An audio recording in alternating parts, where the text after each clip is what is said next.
This is the Scarcity Studios YouTube channel. Please don't forget to like, comment, share and subscribe. This video is sponsored by Maurice Andrews Solicitors. Get in touch today for all your legal matters.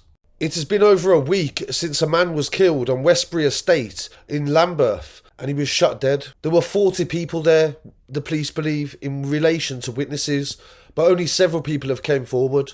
Thank you to Dave Nathan for his coverage from the scene, and the police said in the initial statement that an investigation was launched after an ambulance was called at 2:30 AM on Saturday the 11th of May. They reported that a victim had been shot and he'd been dropped at St Thomas Hospital in a private vehicle. Despite the best efforts of medical staff, he died shortly after 3 AM and he was named as Jazmel Patterson-Low, 26 years old, from the Lambeth area.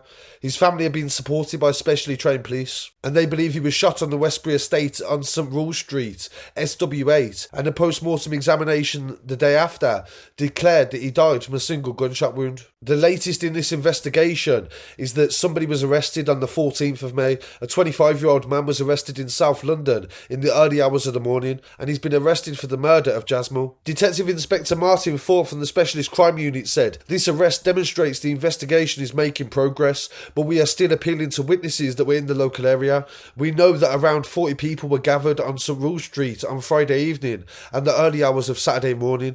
A dispute occurred and at around 2 AM there were reports of shots fired." Video from crime scene images shows the forensics searching the local area, and this is a very heavily built up housing estate, and obviously a lot of people would have witnessed this, heard it, and also been affected by this investigation. So I want to send my condolences to the family of Jazz, and we'll definitely keep you updated on anything to do with that story.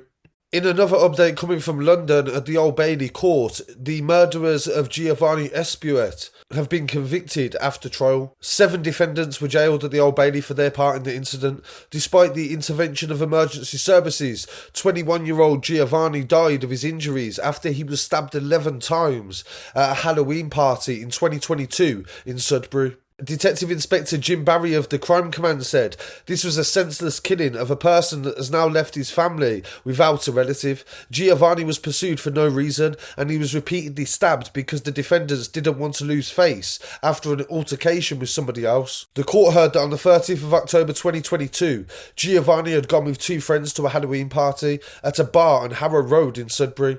In the early hours of the same day, a dispute broke out and it spilled into the streets and punches were thrown. This event became deadly when at least 2 of the defendants produced a knife. When one of the suspects, called Kadeem Hibbard, lunged towards Giovanni with a weapon, Giovanni ran away, but he was pursued by the group and was then repeatedly stabbed. An ambulance crew happened to be in traffic when Giovanni was stabbed and they went to try and help him, but a subsequent post-mortem revealed that he died after 11 stab wounds, and one of them was a non-survivable stab wound to the heart. Giovanni had no weapon on him and he didn't try to hit anybody. Most of the stab wounds were predominantly to his back and this was inflicted while he was on the floor. The killers fled the scene and they left a hat behind, and this was linked to Courtney Forrester. Kadeem was found guilty of murder and jailed for a minimum of 22 years. Sahid Kapaka was found guilty of murder and previously violent disorder and was sentenced to life to serve a minimum of 17. Courtney Forrester was found guilty of manslaughter